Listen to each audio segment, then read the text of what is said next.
Back by popular demand, another Ask Me Anything. I am a human mating researcher. My name is Mackin Murphy, and you guys send me a load of questions about mating and dating, and I'm going to try to answer them.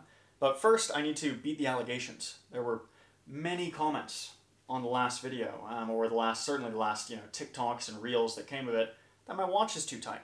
And I can show you, this just isn't true, right? It's an illusion created by the fact that I have very thick, dense, blonde arm hair. And so on camera that can look like I'm just, bulging out of this thing, but in reality it's just my hair. In person it's clear what's going on, but I don't know if it's a good look. I don't know if I'm looks maxing appropriately with this move, but you let me know in the comments. In any case, first question. Is there any science behind getting the ick? And this is a good question, and this is something that my buddies and I used to talk about at Oxford quite a bit, right? We used to mull this over after class, and there were a few kind of convergent ideas that seem relevant here. The first thing to notice is that women have higher sexual disgust sensitivity than men in general. Mating in general is higher risk for women than men. This is partially because of pregnancy, partially because of the threat of potential partner violence, and also because of what seems to be a slight but real sex difference in likelihood of contracting STDs or STIs. So it's not necessarily particularly surprising that women express feeling disgusted by potential suitors more than men do, right? And that certainly seems to be the case anecdotally, but again, I don't think there's been any actual direct research on this, so it's possible that men get the ick too, it's just not really coming out on social media. I certainly don't think the feeling is familiar to me, but I've heard about it quite a lot, and I've only heard about it from women. So it's a good question. Definitely need more research on it. This is all coming from our speculations, so to say. Okay. A lot of people asked about the evolutionary reasons for homosexuality. Because there were so many questions related to this, I'll note that there is a line of literature that looks into homosexuality from an evolutionary perspective. I'm not super familiar with it, but my understanding, and this is from talking to people who should be familiar, is that there's really no consensus as to what's going on here. There have been some evo theories, like there are in other species some non-reproductive helpers, so to say, who invest in the offspring of their kin rather than producing their own. That could be part of it, right? But I haven't seen, and that conforms to kind of, the folk, rich gay uncle stereotype of an additional person in your family who's investing in you or investing in your offspring if you're their sibling. But none of it really necessarily works for me. I haven't heard anything highly intuitive, and I'll just say that I don't think evolution explains everything in human behavior, and it's possible that homosexuality isn't well explained. I will say that there is plenty of homosexual behavior in other animals, and my suspicion is that it certainly could have evolved, but I just haven't heard a story that makes a lot of sense and has generated predictions that have then been tested and verified. But maybe someone in the comments knows more than me. Esco asks for commentary on the Ashley Madison documentary, specifically the gender gap. Now, I haven't seen the documentary, but basically this was a product, a sort of online dating service for people who wanted to have affairs. And what they found, to get people up to speed, when there was a massive data leak, so we know who used it, it was almost entirely men on this app. Which, that's true of all online dating as far as I know. It's certainly true across dating apps that these spaces are mostly male, right? But this skew was much more dramatic, right? It was something like there was barely any women on the app at all. And this is very much consistent with mainstream sexual and evolutionary psychological research, which generally finds that men cheat more than women, and men are more interested in cheating than women. And so when you have something like an online dating service, which men are more interested in than women, and it's for cheating, which men are more interested in than women, well, then you see these massive gaps in behavior, and they're not particularly surprising at all. So Jat asks another question very much in my area. Once a cheater, always a cheater. I mean, there's truth to the saying, right? There was a longitudinal study, I believe it was from Kayla Knopp, which showed that if someone had cheated in a previous relationship, they were 3 times more likely to cheat in their next relationship. That's a very big difference, right? There aren't that many predictors of infidelity that are that strong, and there's certainly the folk wisdom of, best predictor of future behavior is past behavior. That seems to hold largely true here. But it's not 100% true. I mean, once a cheater, always a cheater. Plenty of people in that study did not cheat in their next relationship. There are people out there who have cheated in past relationships who will never cheat again. So, as a rule of thumb when dating, is it a red flag if someone cheated on a past partner? I don't think I need to tell you yes, but does it go on your permanent record? No, not necessarily. It seems like it's possible to make mistakes at one point in your life and not make those mistakes again.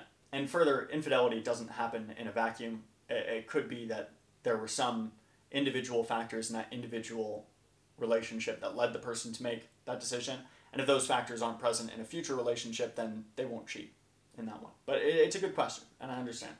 Okay, a spicy one from Shrimp Platter, who asks, thoughts on the Anderson et al. Myth of Man the Hunter. This was a real disappointing paper for people who love accurate science communication. First, the media story that was spun around this paper, you would think that it had shown that there were no sex differences in hunting and that men and women are equally likely to engage in hunting. But that's not what the paper showed, right? The paper showed that in many societies, women sometimes hunt. That's not the same as saying there are no sex differences in hunting, because across those societies, men in general hunted more than women. Showing that sometimes individual women are taller than many men, that doesn't show that there are no sex differences in height, and nor does showing that, there's hunting in women in many cultures. That also doesn't show that there are no sex differences in hunting. That's number one. So the media misrepresented what was actually in the paper. And then number two is that the paper may have, frankly, misrepresented what was in their data. I'm not saying it was intentional. There's no way to know that. And doing science is hard, right? Mistakes do get made. But another group of researchers came along and looked at the same data and came to different conclusions, right? They took a look at it and found some errors in the way that Anderson had proceeded. So sex differences in propensity to hunt are real, and my feeling is that a lot of this media storm came from a misled political motivation, right? They think for some reason that arguing that there are no sex differences in hunting helps the case for gender equality, right? Now, I'm extremely gender egalitarian. This is a complete mistake, because if you base your argument for gender equality on a bunch of fake facts, well, then anyone who doesn't like gender equality can come along and just point at your fake facts, and then your argument that you built on top of it is undermined. Much better, right? If you're trying to make a political case for gender equality, it's much better to say, yes, men hunt more, so what, than it is to say that women and men hunt completely equally, because that's just going to get undermined. And a second thing on this is just that it completely undermines, that the kind of implication of this is that it undermines the legitimacy and importance of gathering, right? In many cultures, gathering produces most of the calories, and in most cultures, it produces an amount of calories that's completely necessary for the group's survival. So this idea that gathering is somehow less important and that hunting is the thing that should be argued to be equal, that just doesn't make any sense to me. There's actually a real story to be told here about how in hunter-gatherer societies both men and women are economically productive. But instead they want to tell a fake story about hunting, and I just found the whole thing very disappointing from an accuracy perspective, and I don't know how long it's going to take to undo this this popular conception because it's been reported on so broadly now. Anyway, Laura asks, why are so many beautiful women with a guy who is not that attractive? A couple things here. First, women in general care less about looks than men. Men have it higher on their priority list across cultures. So it's not that surprising that when selecting mates, women are more likely to select someone who is less attractive. And then the second thing is that on average, it seems that women are more attractive than men. They engage in more beautification behaviors, again, across cultures. And, there's no law that says that males and females in a species have to be equally desirable. For instance, among peacocks, the male peacocks are conspicuously more aesthetic, and it could be the case that in our species, the women are slightly more aesthetic. So I would say that on average, men are less attractive than women, so even if we mated randomly, we would see this effect, but also we don't mate randomly. Men seem to select for beauty as a higher priority than women do, on average, depending on the study design. And so if you've got the feeling that you see more beautiful women with ugly men than the reverse, that's probably accurate and pretty consistent with what we'd expect. Mick asks, when did the debate about who's paying in a relationship pop up?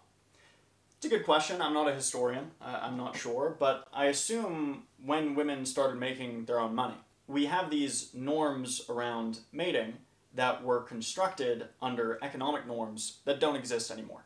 Women don't make as much money as men today, but it's pretty close. Close enough that in many relationships, the woman is going to be making more than the man. And so while 100 years ago, it probably did make, fair sense for the man to cover the bill every time, in a modern environment, depending on your individual relationship, that might actually be an unfair arrangement. I don't have a prescriptive claim here. I know I said unfair, so I've kind of showed my hand as to what I think. And I can just say that, in my life, it certainly is the case that I've acted as though whoever's making more money should really be the one who is covering more of the things. And I wouldn't really find an alternative arrangement fair, but whatever people want to do, I can see a case for, splitting everything down the middle, but in practice that can get a little silly because some things cost a lot and that can affect your whole lifestyle if there's a huge income disparity. And more men are going to be dating women who are making much more money than them just because of economic changes, naturally. And so I think we need to create new social norms. For instance, my girlfriend doesn't make as much money as me, so I pay for more things, but if she got a job where she was making a much higher income, then I would expect that to reverse.